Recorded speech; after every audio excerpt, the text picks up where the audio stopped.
الشيطان الرجيم. بسم الله الرحمن الرحيم. الحمد لله رب العالمين والصلاة والسلام على أشرف الأنبياء والمرسلين وعلى آله وصحبه أجمعين.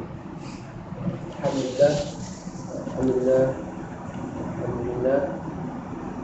Bersyukur kepada Allah yang telah memberi kita rahmat, yang telah memberi kita kesejukan dalam waktu sama ni, yang telah memberi kita rehat dalam kepenatan, yang telah memberi kita macam kekenyangan setelah lapar dan tiap sekarang. Macam dia kan. Dan ingatlah kita kena sentiasa bersyukur. Kena sentiasa bersyukur. InsyaAllah. Di hari ini kita akan terus berbincang pasal kuatan Quran. Kuatan Quran dia, tema-tema dalam Quran. Dan rasanya hari ini juzuk ke-20. Kan betul kan? Semalam kita ada bincang pasal surah Al-Furqan dan surah Al-Syu'ara.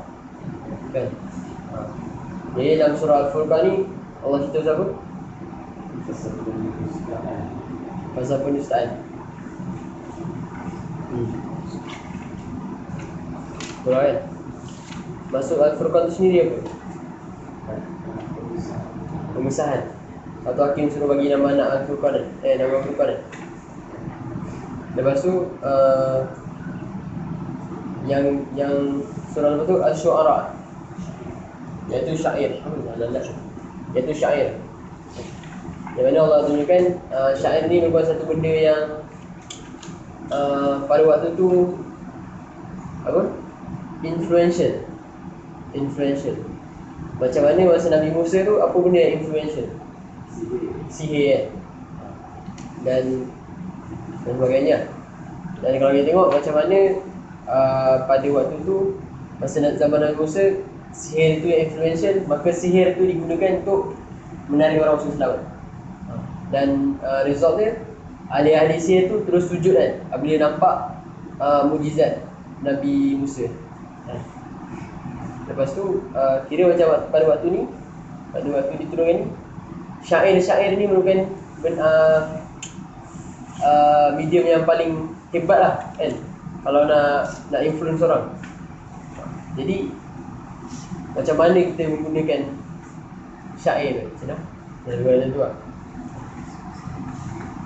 Jadi insyaAllah hari ni juzuk ke-20 kita akan bincang pasal surah An-Naml, lepas tu surah Al-Qasas, dan yang ketiga surah Al-Ankabut.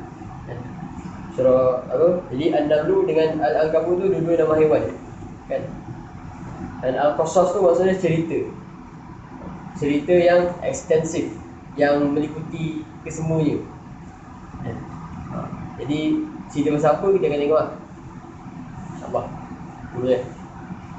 Jadi surah An-Naml. Dalam surah An-Naml ni ada beberapa kisah kan, biasa.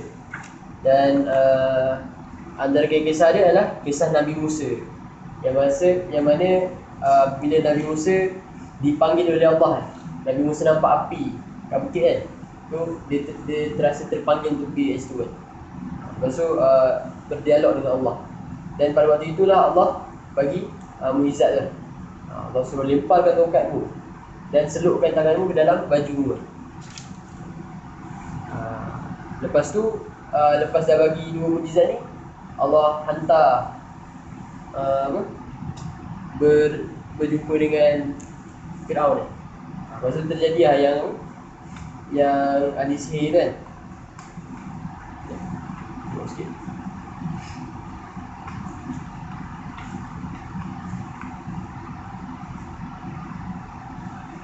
Allah kata dalam ayat ke-13 surah An-Naml, maka ketika mukjizat kami yang terang itu sampai kepada mereka, mereka berkata, ini sihir yang nyata. Dan mereka mengingkari kerana kezaliman dan kesombongannya, padahal hati mereka meyakini kebenaran. Maka perhatikanlah bagaimana kesudahan orang-orang berbuat kerosakan. Maknanya macam apa? Bila orang ada setengah orang yang nampak mukjizat tu, dia tahu benda tu benar, tapi dia still ingkar, sebab dia sombong dan zalim. Maknanya dia akan dijelaskan lah. Lepas tu cerita pasal Nabi Sulaiman. An-Naml ni essence dia punya dia datang daripada kisah Nabi Sulaiman lah kan. Semua orang tahu Nabi Sulaiman ni apa? Kalau Nabi ya, betul. Kalau kita tengok, kalau kita Google tahu kita pernah dengar kan, nama King Solomon. Kenapa King Solomon? So Allah cerita kat dalam Al-Quran, Nabi Sulaiman ni dia ada tentera yang meliputi jin, manusia dan burung-burung. Dan Nabi Sulaiman ni dia boleh berbahasa burung kan. Dia boleh dengar apa yang semut cakap kan. Nabi Sulaiman ni seorang yang berkuasa lah.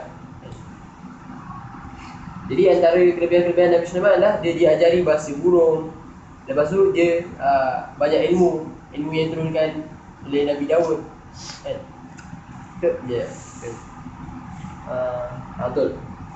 Dan sungguh kami telah berikan ilmu kepada Daud dan Sulaiman, dan keduanya berkata, segala puji bagi Allah yang melebihkan kami dari banyak hamba-hambanya yang beriman.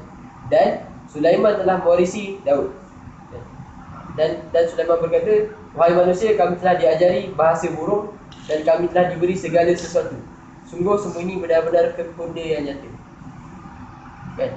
Jadi sekarang ni dalam ayat tadi tu, ayat 16, Allah kata, Nabi Sulaiman kata kepada manusia, kan, aku ni tahu bahasa burung dan aku juga diberi segala sesuatu. Padahal Nabi Sulaiman ni dia ada banyak resource lah dekat dia, kan? Dan dia boleh utilize resource tu. Jadi lepas tu diceritakan yang Nabi Sulaiman ni bermancing Bagi mana ni? Dia yang Nabi Sulaiman dengan tentera dia mancing sampai ke satu tempat, ke lembah semut. Sampai ke satu lembah semut. Jadi masa sampai ke lembah semut tu, ada seekor semut yang mengatakan kepada semut-semut yang lain, wahai semut-semut kan, masuklah ke dalam sarang kan, selamatkan dirimu. Sungguhnya mereka tak tahu yang kita ada kat sini. Lebih kurang macam tu lah. Kalau tengok dalam ayat 18, semut tu kata, wahai semut-semut, masuklah ke dalam sarang-sarangmu agar kamu tidak diinjak oleh Sulaiman dan bala tenteranya, sedangkan mereka tidak menyedari kan. Maknanya yang semua ni dia tak salahkan pun Nabi Sulaiman lalu kat situ kan. Cuma semut tu kata mereka tak sedar. Jadi lepas tu Nabi Sulaiman berdoa kan, agar dikurniakan ilham untuk pertama mensyukuri nikmat, yang kedua untuk mengerjakan kebajikan, dan masukkanlah aku dengan rahmatmu ke dalam golongan hamba-hamba yang saleh. Daripada apa?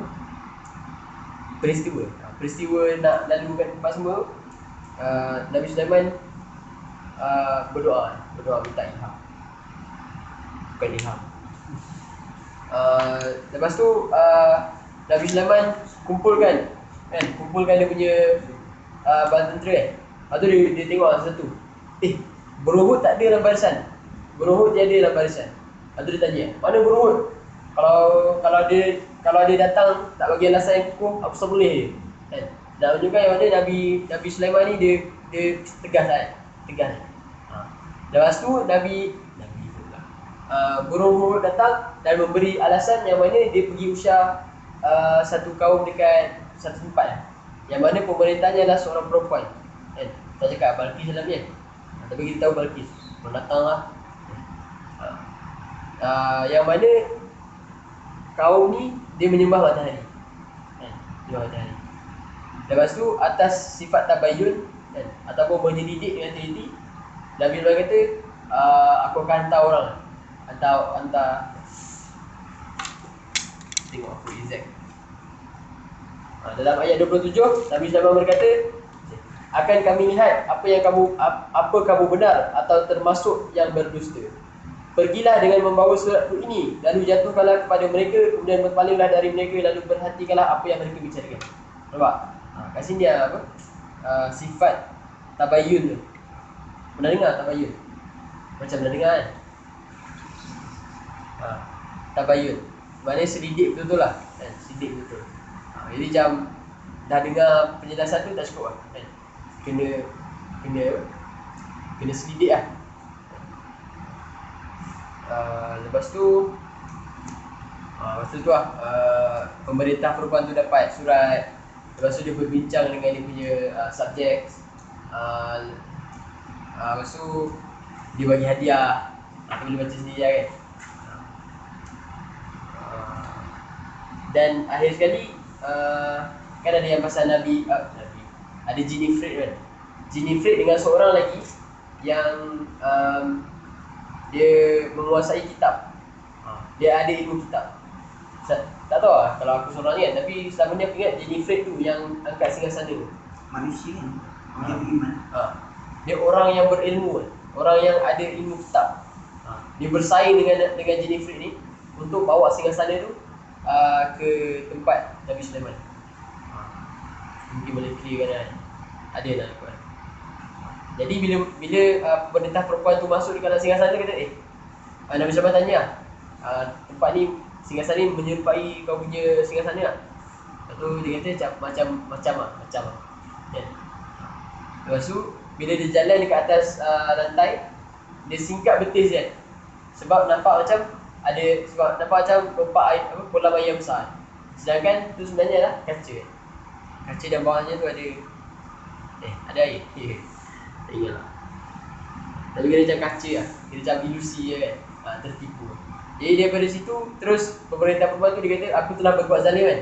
Aku telah berbuat zalim dan aku beriman kepada Tuhan. Itu cerita dia, Nabi Sulaiman. Panjang lah cerita. Atau ada cerita Nabi Saleh.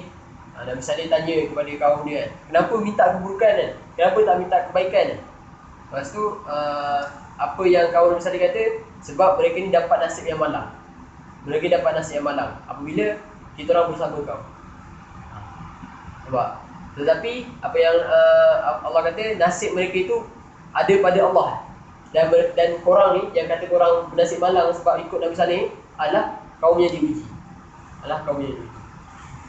Lepas tu ada yang cerita pasal apa, ada 9 orang yang membuat kejahatan kan? Tahu kan? Tak tahu kan? Nabi Saleh ni cerita dia pasal apa? Pasal unta kot. Unta yang terbelah batu tu keluar. Ya? Betul? Betul tak Ajib? Dia pasal unta lah. Jadi dekat dalam kalangan kaum Nabi Saleh ni ada 9 orang.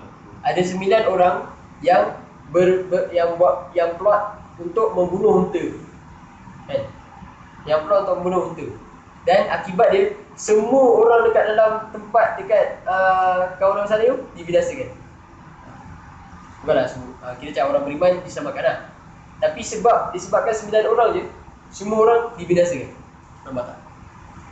Maknanya kalau diazab tu bukan dia orang yang masalah je kan? Tapi orang setempat tu sendiri yang kena. Orang lain tahu tapi tak nak tegur. Tak diceritakan. Jadi kalau betul macam tu, kira ada relation dengan cerita Ashabus Sabti. Yang mana ada 3 golongan. Yang pertama yang beriman dan dia menegur. Yang kedua yang beriman dan tak menegur. Dan yang ketiga yang ingkar. Jadi dua golongan tak selamat. Satu golongan je yang selamat.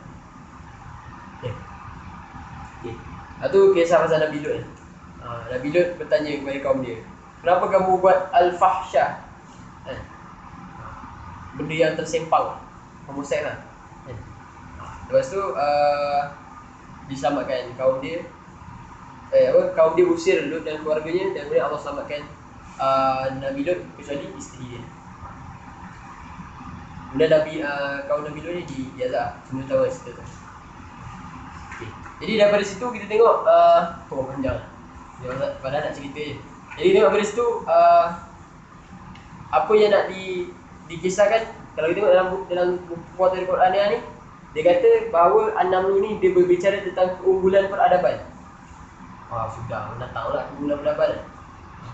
Kenapa keunggulan peradaban? Sebab nama surah ni An-Naml. Dan kalau kita tengok dekat ayat yang menceritakan tentang semut tu, kan yang semut tu kata, wahai semut-semut, masuklah ke dalam sarang-sarangmu agar kamu tidak diinjak oleh Sulaiman dan bala tenteranya, sedangkan mereka tidak menyadari. So macam kiranya semut ni dia terurus kan. Cuma bayangkan dia sangat terorganize kan. Peradaban dia sangat efisien. Dia boleh sebarkan berita kat semua orang dengan segera. Dan sarang diorang tu cukup dan sarang-sarang diorang tu sufficient untuk mengelakkan mereka di pijak-pijak. Kan? Itu lah cerita dia. Kan? Lepas tu yang macam masa Balqis, kita panggil dia Balqis lah dan bagi nama dia senang. Ratu Sabah. Ratu Sabah. Jadi Ratu Sabah ni dia apa? Dia masuk dekat alam singgasana dan dia menyingkapkan dia punya betis kan. Menyingkapkan kain, ternampak betis. Ternampak betis.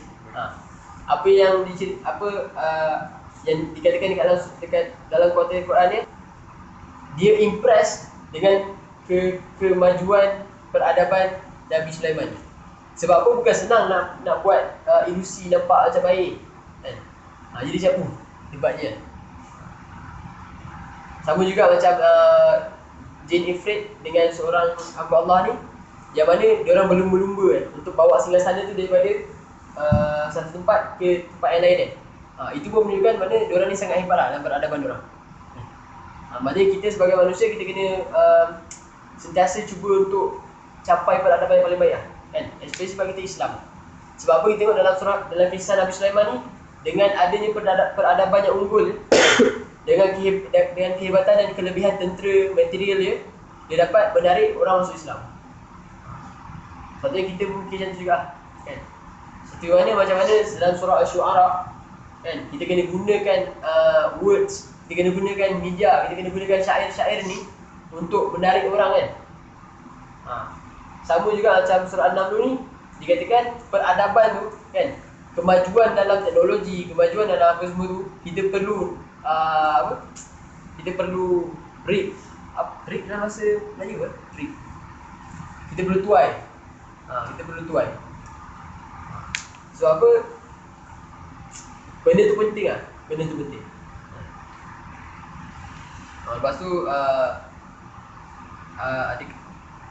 lepas habis cerita Nabi tu, daripada ayat 60 sampai 64, aku rasa sangat menarik lah. Sebab Allah ulang-ulang satu pertanyaan. Ailahu ma'allah. Ailahu ma'allah. Ailahu ma'allah. 60 sampai 64. Allah tanya, apakah di samping Allah ada Tuhan yang lain? Kan? Lepas tu Allah listkan nikmat-nikmat. Kan, Allah ciptakan langit, Allah bagi tempat untuk tinggal, macam-macam kan cerita. Tapi kenapa kamu sembah selain Allah? Apakah ada Tuhan di samping Allah? Selain, adakah? Apakah di samping Allah ada Tuhan yang lain? Allah tanya. Boleh dapat?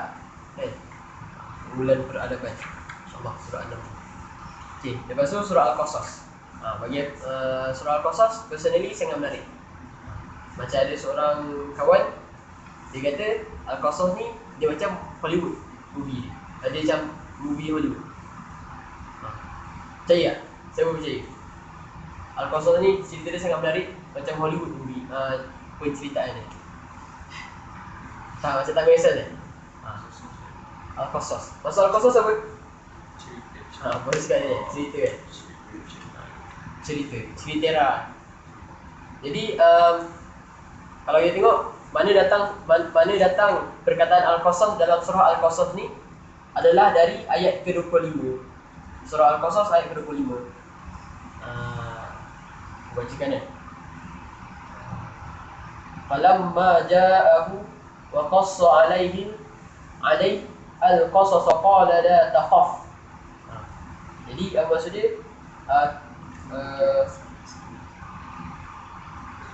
Ketika Musa mendatangi ayahnya Syuaib dan dia menceritakan kepadanya kisah mengenai dirinya, Syuaib berkata, janganlah engkau takut. Kan? Maknanya kos mana ni? Tak apa. Kan? Qasas ni maksudnya cerita lah. Kan? Cerita yang lengkap lah. Kan? Cerita yang daripada awal sampai akhir. Kalau ada satu je lagi cerita, tak ada satu lagi macam, kalau sebelum ni kita dah tengok ada satu cerita yang mana cerita pasal Nabi, tapi tak cerita pasal kaum dia. Ingat tak? Kisah Nabi Yusuf. Nabi Yusuf kan. Sama juga macam dalam cerita Al-Qasas ni. Al-Qasas menceritakan tentang Nabi Musa secara keseluruhannya. Masa dia dilahirkan dan sampailah masa Firaun ni dijatuhkan. Lengkap cerita ni. Kan? Dan kalau kita ingat masa diturunkan kisah Nabi Yusuf tu, yang ini kehidupan yang berliku-liku kan. Dan Allah Rasulullah ditimpakan kesusahan. Dia sedang menerima kan. Dan berduka cita. Dia berduka cita. Jadi Allah turunkan kisah yang mana boleh relate dengan diri dia kan. Dan secara tak langsung boleh relate dengan diri kita juga. Jadi surah Al-Qasas pun tujuan dia yang sama. Sebab apa? Sebagian surah Al-Qasas ni diturunkan pada waktu Nabi SAW berhijrah dari Mekah ke Madinah. Kan? Tak senang lah nak berhijrah. Rasa macam dah selalu orang ulang kan. Kita mungkin lah, kita rasa senang kan. Kita nak travel ke mana kita rasa senang. Tapi bagi orang yang tak pernah tinggalkan tempat kelahiran dia kan, sangat susah.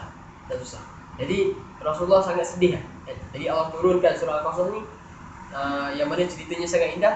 Dan Allah ceritakan benda-benda yang berkaitan lah dengan Rasulullah. Jadi macam mula-mula dalam surah Al-Qasas ni diceritakan macam mana nak baca sikit okay.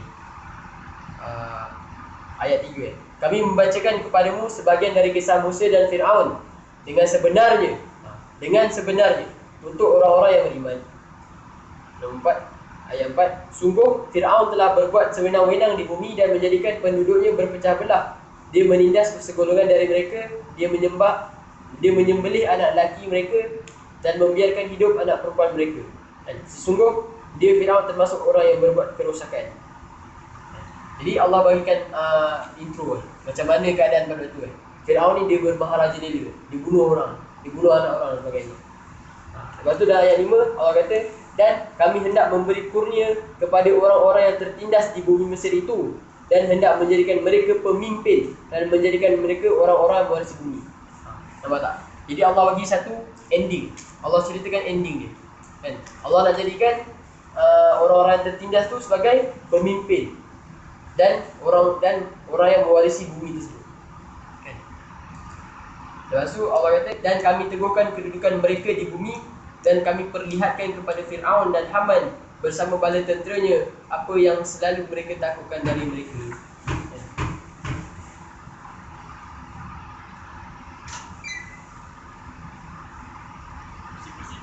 Kan? Jadi maksudnya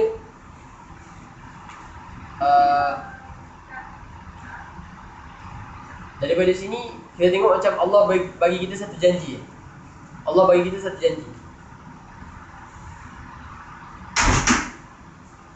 Mula-mula Allah cerita yang mana kat tempat tu Fir'aun bermaharaja lela. Lepas tu Allah kata Allah nak bagi kurnia dekat orang tertindas, nak jadikan mereka pemimpin. Okay. Secara tak langsung kita boleh tengok tu sebagai satu janji lah. Dan in relation dengan Rasulullah, janji kepada Rasulullah yang mana walaupun mereka tertindas kan, mereka kena berhijrah, tapi janji Allah kepada mereka adalah nanti mereka akan kembali kepada Mekah. Mereka kembali ke Mekah dan jadi orang yang memimpin Mekah. Relation ni. Betul ada dekat dalam ada ayat mana?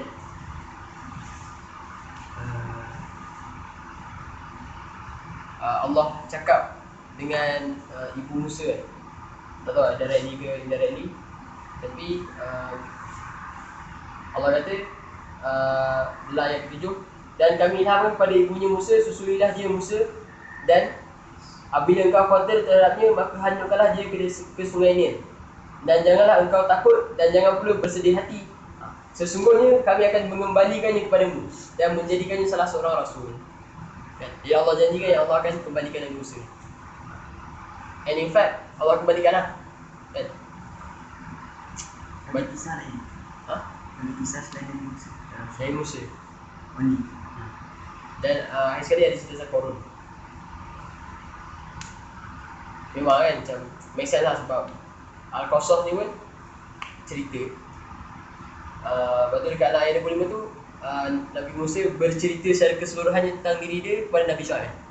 Jadi secara tak langsung Al-Qasas ni memang cerita pasal Nabi Musa dia. Baca lah, menarik lah. Kita tengok macam ada development dia. Mula-mula Allah bagi latar. Ni tempat yang sangat teruk. Pemimpin yang salih. Lepas tu tiba-tiba Allah berikan satu apa? Analogi. Tak ada analogi. Allah beri satu cahaya kan. Macam cahaya penyelamat kan. Dalam bentuk Nabi Musa kan. Tapi betapa dramatiknya Nabi Musa terpaksa dilepaskan dalam sungai. Nampak? Cerita dia menarik lah. Lepas tu tiba yang pick up Nabi Musa tu Fir'aun sendiri kan. Isteri dia kan. Macam hebat dia kan. Serius baca. Kalau buat movie kan memang gempak. Mungkin ada adaptasi kan yang orang buat. Jadi secara keseluruhannya Al-Qasas ni bercerita tentang janji lah. Bercerita tentang janji. Iaitu janji yang Allah akan kembalikan. Dan secara tak langsung berkaitan kita kena percaya lah dengan janji-janji. Dan dalam buku Kuartal Al-Quran ni dia ada cerita tentang beberapa janji-janji yang tertunai lah. Contoh macam Ammar bin Yasir yang mana dia menjadi gubernur. Bukan Ammar ya. Lepas tu Surakah bin Malik. Kenal Surakah tak? Surakah ni orang yang kejar Nabi kat pantai. Lepas tu kuda dia terperosok. Lepas tu jatuh 3 kali.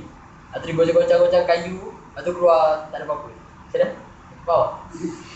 Macam orang dulu dia buat decision pakai tu lah. Pakai macam ada 3 kayu kan. Satu yang tidak ada apa-apa. Dia orang macam tu lah. Kan? Lepas tu dia goncang-goncang tak ada apa-apa. Macam tu lah dia orang. Tu bila dah 3 kali Rasulullah tak pasti lah. Rasulullah tangan dia atau dia tangan Rasulullah. Allah kata kamu janjikan aku jangan bagi tahu orang Mekah. Dan kamu akan dapat perhiasan Kaiser. Perhiasan ni lah orang Roman. Kalau kau tak make sense lah pada waktu tu kan. Dah lah Rasulullah tengah nak berhijrah kan daripada Mekah ke Madinah kan. Dah lah sebelum tu, immediately sebelum tu Rasulullah tertindas kan. Orang Muslim tertindas. Macam mana Rasulullah boleh janji nak bagi perhiasan Kaiser? Perhiasan pemimpin Roman kan. Roman ke Parsi, dia orang macam tu lah kan. Kalau kan tak make sense. Tetapi Allah dah cerita kat dalam surah Al-Qasas ni, janji Allah tu pasti akan tertunai. Dan indeed semasa zaman pemerintahan Umar jadi. Dan Umar pun bagi benda tu dekat Surakah. Daripada dia mengejar daripada dia seorang bounty hunter nak mengejar Rasulullah, dia jadi seorang beriman dan dia mendapat janji. Janji yang diberikan kepada dia tertunai. Nampak? Tu kisah pasal Qarun kan. Qarun ni ayat 83 Allah kata negeri akhirat itu kami jadikan untuk orang-orang yang tidak ingin menyombongkan diri dan berbuat kerosakan di muka bumi. Dan kesudahan yang baik itu adalah bagi orang-orang yang bertakwa. Ada Qarun ni dia tak bertakwa dan dia menyombongkan diri. Kalau cerita saya ingat ada nak cerita Al-Quran, dia minta Nabi Musa doakan dia kan. Lepas tu dah dapat nikmat, dia menyombongkan diri kan. Ambil lah betul dalam ini pada itu. Okey, tu cerita surah Al-Qasas lah. Lama lah ni, ingat nak buat sekejap tapi macam go through satu lah. Okey, yang last sekali surah Al-Ankabut kan. Seperti mana macam surah apa nama-nama haiwan, An-Namlu, An-Nahlu, Al-Baqarah dan sebagainya. Al-Baqarah tak kira sangat sebab Al-Baqarah cerita pasal haiwanat, pasal Bani Israel lah.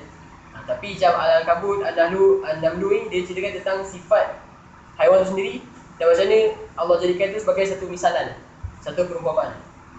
Jadi Al-Ankabut ni dekat dalam ayat 41, tengok last insyaAllah. Dalam ayat 41 Allah kata Perumpamaan orang-orang yang mengambil pelindung selain Allah adalah seperti labah-labah yang membuat rumah. Dan sesungguhnya rumah yang paling lemah itu ialah rumah labah-labah, sekiranya mereka mengetahui. Maknanya kat sini Allah nak ceritakan yang mana ada orang yang berlindung selain Allah kan? Dan benda tu futile lah. Benda tu tahu futile. Ha? Futile ni macam tak berguna kan, tak bermakna kan. Sebab apa dia orang punya act of berlindung dengan rumah dengan sarang lalabah ni macam tak apa lah. Sebab lalabah ni lemah sarang apa? Kalau kita tepis dia dah koyak tu kan. Jadi surah Al-Ankabut ni di permulaan ayat dia Allah kata ayat 2 kan. Ni famous lah ayat ni kan.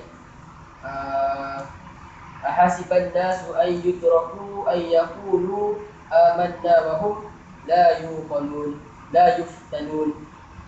Apakah manusia mengira bahawa mereka akan dibiarkan hanya dengan mengatakan kami telah beriman dan mereka tidak diuji.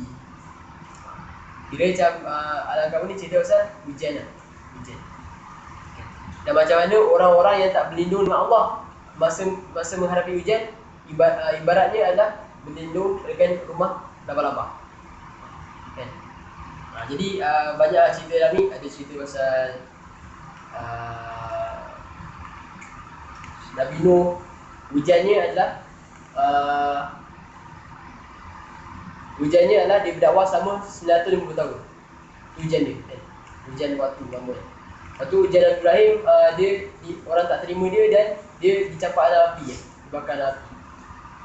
Lepas tu Nabi Lut lah. Nabi Lut hujannya adalah dia rasa dia tak mampu untuk melindungi orang kan? Tapi malaikat yang datang jumpa dia kata jangan takut. Lepas tu ada kisah pasal Nabi ada cakap juga pasal penduduk Madian, Nabi Shu'aib. Lepas tu kaum Ad dan Samud dan sebagainya. Dan juga Qarun, Firaun dan Haman.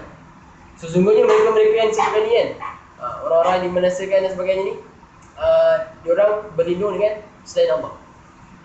Dan itulah datangnya perumpamaan tu pada ayat Allah tu.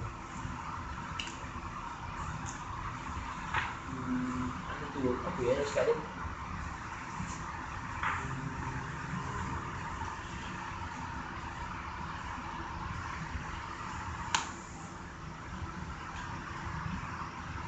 Lupa lah. Ada satu benda nak cakap ni. Sekejap.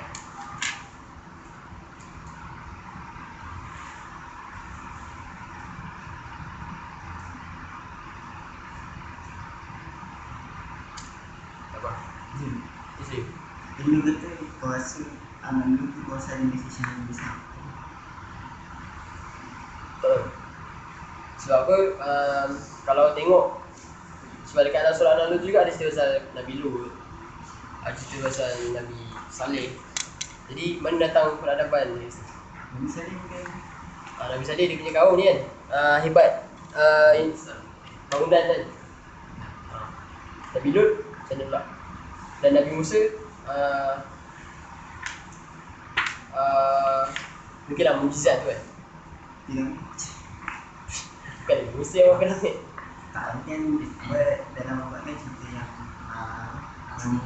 membuat binaan besar tu kan Haman. Aku tak tahu sebab Haman tu yang jadi arkitek ni kau. Mungkin lah.